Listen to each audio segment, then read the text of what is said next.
Amahoro y'Imana abane namwe, ndabaramukije mwebwe mwese muriko murakurikirana kino kiganiro. Nitwa Asher Niyonizigiye, turi mu rukurikirane rw'inyigisho zitwa Itara, nkaba mpimbawe no kubaha kaze mu kiganiro c'uyu musi.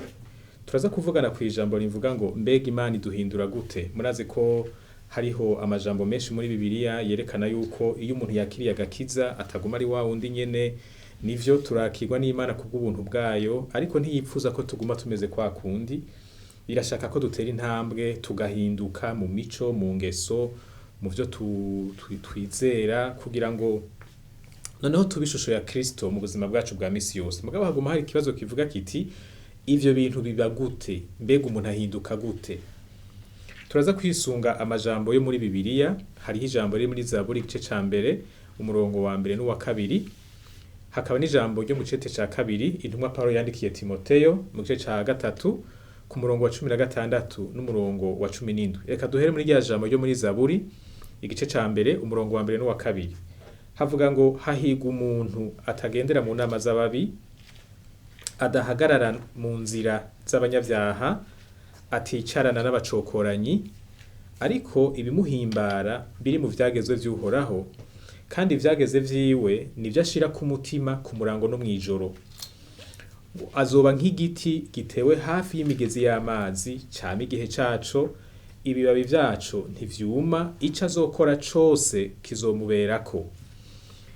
Igisomwa ca kabiri kivuga ngo ivyanditswe vyose vyahumetswe n'Imana, kandi bigira ikimazi co kwigisha umuntu, no kumuhana, no kumutunganya, no kumutoza indero nziza mu kugororoka, kugira ngo umuntu w'Imana abe uwushitse, afise ibimukwiye vyose. Aha mu Gifaransa bavuze ngo ari ekipe, kugira ngo akore igikorwa ciza cose. Reka tubanze dusubire inyuma gato. Twarabonye ko Imana ishaka kuduhindura ihereye mu vyo twizera, bimwe twita ama valeur, ivyizegwa bigize urufatiro rw'ubuzima bwacu, kugira ngo tubanze tubone ibintu nk'uko Imana ibibona, dutahure ibintu nk'uko Imana ibitahura. Igituma Imana iheraha ni ukuvuga mu vyizegwa vyacu, vya bintu usanga biri hariya imbere muri twebwe dukuriramwo, ugasanga nivyo bituma twifata gutya canke gutya. Igituma ariho Imana ihera nuko ivyo vyizegwa twahaye agaciro, bimwe twita les valeurs, ari dusanga ubuzima bwacu bwubakiyeko, nivyo bivyara ivyo dukora, nivyo bivamwo ingeso zacu.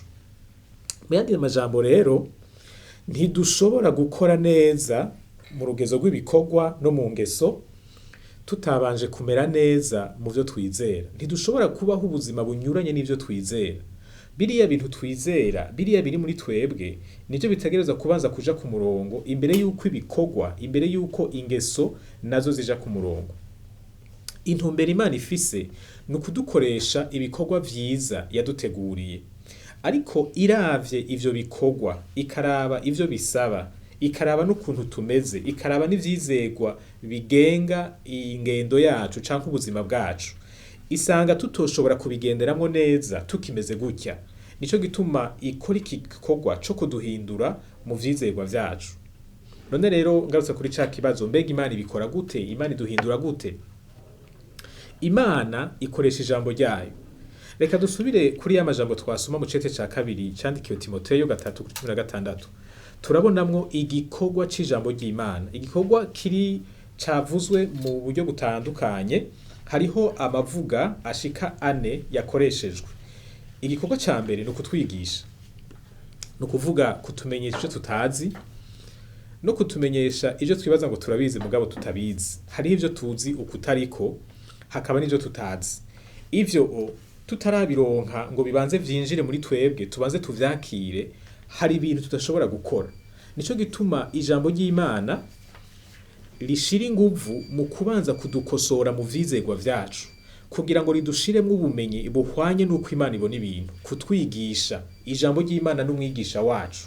Kubera iki? Hari ivyo tutazi. Novuga nti hariho ubujuju dufise Imana ishaka kudukuramwo kugira ngo ishobore kudukoresha. Murazi yuko ubumenyi buke bwama bubera intambamyi ibikorwa vyiza. Uko umuntu akora amenya bike niko akora bike, kandi n'ivyo akoze niko abikorana ubujuju.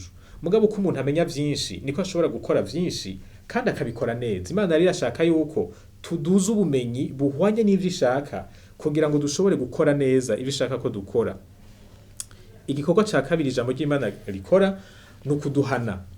Iyo dukosheje biragoye ko tubimenya tutaronse ijambo ritwereka ko twahushije inzira, kuko twebwe hari ibintu duhitamwo gukora twumva ari vyo, canke naho tugasanga n'abandi niko bakora tukumva umenga ko abandi bose babikora nibisanzwe. Turakeneye ijambo ry'Imana ritugarukana ku murongo, ritwereka riti aha mwakoze ukutariko, aha wagenze nabi, ibi bintu Imana ntibikunda. Ico nico gituma umuntu w'Imana akenera kwama yikosora, kwama yihana, kwama agaruka asaba imbabazi Imana kugira ngo asubire ku murongo mwiza. Ivyo tutabironse ntidushobora kubaho nk'uko Imana ibishaka. Navyo murabona ko bituruka mu ijambo ry'Imana. Igikorwa ca gatatu ni ukudutunganya.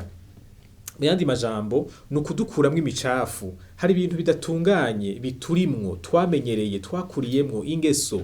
Muzobibona iyo abantu bariko baravuga ngo jewe nikomeze ngo mumenyere gutyo, ugasanga ariko aragomba gusigura ingeso mbi, gusigura icaha, gusigura ikintu kigaragara mu buzima bwiwe ariko kinyuranye n'ivyo Imana ivuga. Ijambo ry'Imana mu kudufasha gutahura ubugaba bwacu riba ririko riranadufasha kumenya ingene tubuvamwo, kuko burya nta muntu ashobora guhindura ikintu ataratahura ko ari kibi. Rero rirafite ico gikorwa co kudukuramwo iyo micafu, izo ngeso mbi. Uko ijambo ry'Imana ritwinjiramwo niko ingeso nziza zijanye naryo vyoroha ko tuzigenderamwo. Igikorwa ca nyuma ngo ni ukudutoza indero nziza. Iki coco rero kirakomeye kuko gisigura yuko hariho indero nziza tudafise, kandi udafise indero nziza kenshi abafise indero mbi. Hari ibintu twibaza ngo nivyo bikwiriye, mugabo ugasanga vy'ukuri ubishize hamwe n'ivy'Imana ntaho bihuriye. Umuhinga umwe yavuze ngo iyo ushaka kumenya impuzu yera, ufise impuzu yera ugashaka kumenya ko yanduye canke itanduye, yavuze ngo uzana iyimesuye yera ukayishira iruhande, urubanza ruca rwica. Na twebwe iyo tugiye iruhande y'ijambo ry'Imana tukagirabamwo, bica bidufasha kubona indero mbi dufise. Umuntu adafise ico cirore ngo aja yiraba rya jambo ry'Imana, hari ibintu ashobora kubamo yibaza ngo ni bizima, ariko vy'ukuri ari ibintu ataho bihuriye n'ivyo Imana ishaka. None rero dusubiye hamwe muri Zaburi igice ca mbere, naho umuhigwe ni umuntu agenda nk'uko Imana ishaka. Umuhigwe ni umuntu abayeho nk'uko Imana yipfuza ko abaho. Uwo nawe ijambo ry'Imana ryavuze ngo n'umuntu atagendera mu nama z'ababi, n'umuntu yirinda ivyiyumviro bibi ntibimwinjiremwo, n'umuntu ashinga karimbi hagati yiwe n'abantu babi kugira ngo uko babona ibintu ntibave babimwandukiza. Hanyuma amaze kuziga mu bwenge bwiwe ntibwinjigwemwo n'ivyiyumviro bibi bivuye ku bantu b'abanyakibi, aca bwuzuzamwo ijambo ry'Imana ngo aririmbura ku murango no mw'ijoro. Ijambo ry'Imana ryavuze ngo uwo muntu azomera nk'igiti ngo catewe iruhande y'imigezi, ivyo ngo bituma cama igihe cose, ibibabi vyaco ntivyume, ngo kandi icakoze cose kimubera kuno. Iri jambo ryo kwama ivyamwa ni ijambo risigura kugaragaza guhinduka mu buzima bwa misi yose. Muraze ko tutari biti, iyi ni imvugo ngereranyo. Umuntu yama ivyamwa ni umuntu agaragaza ingeso zijanye n'agakiza, ni umuntu yerekana ko yahindutse vy'ukuri. Ni wa wundi aba ahantu babesha, mugabo ugasanga niwe wenyene abantu bubaha nk'imvuga kuri. Ni wa muntu abakorera ahantu bakunda gucisha ku ruhande bimwe vya tricherie, mugabo ugasanga yaramaze kwamamaza izina ryiwe ko ari umuntu adacisha ku ruhande. Uwo niwe aba ariko arama ivyamwa bigaragaza uguhinduka. Uku guhinduka nako mwabonye iyo kwaje kuva. Bishoboka iyo umuntu yugaye kugira ngo ivyiyumviro n'ivyizegwa bibi ntivyinjire mu buzima bwiwe, maze agaca yinjizamwo ijambo ry'Imana rigahindura imbona bintu yiwe, la vision des choses, uko abona ubuzima muri rusangi, maze uko guhinduka mu kuntu abona ibintu bigaheza navyo bigahereza ibikorwa vyiwe vyo mu buzima bwa misi yose, kugeza naho bihinduka ingeso, abantu bagasigara bamubona nk'akarorero. Hanyuma ngo ico azokora cose kizomuberako. Iri jambo risa n'irigoye kumva, ariko usubiye inyuma rirumvikana, kuko nimba umuntu ubwenge bwiwe bwaranyengeterewe n'ijambo ry'Imana, nta kintu akora kidahwanye n'ivyo Imana ishaka. Uko ubwenge bwacu bwegera uko Imana ibona ibintu, niko tudashobora kwipfuza gukora ibidahwanye n'ivyo Imana ishaka. Hanyuma igihe turiko dukora ibintu biri mu bugombe bw'Imana, nta nkeka bigenda kuno nyene, kuko biba bihwanye n'ivyo Imana ishaka. Ndashaka rero ndabatera intege mu kurangiza ndababwira ngo gukizwa ni intango y'urugendo. Urwo rugendo rugizwe no guhinduka. Uko guhinduka nako guhera mu vyiyumviro vyacu, guhera mu vyizerwa vyacu. Ndashaka ndakwinginge ngo urabe neza umwanya uha ijambo mu buzima bwawe. Kuko ni ijambo ryaba rike muri wewe no guhinduka kwawe kuzoba guto. Uzobaho hari ibintu utazi ko wari ukwiye kugenderamwo. Uko kumenya guke kuzogira ingaruka no mu bikorwa vyawe vy'ubuzima bwa misi yose, kuzokwigaragaza no mu ngeso zawe, kuzokwigaragaza no mu kuntu ubayeho muri rusangi.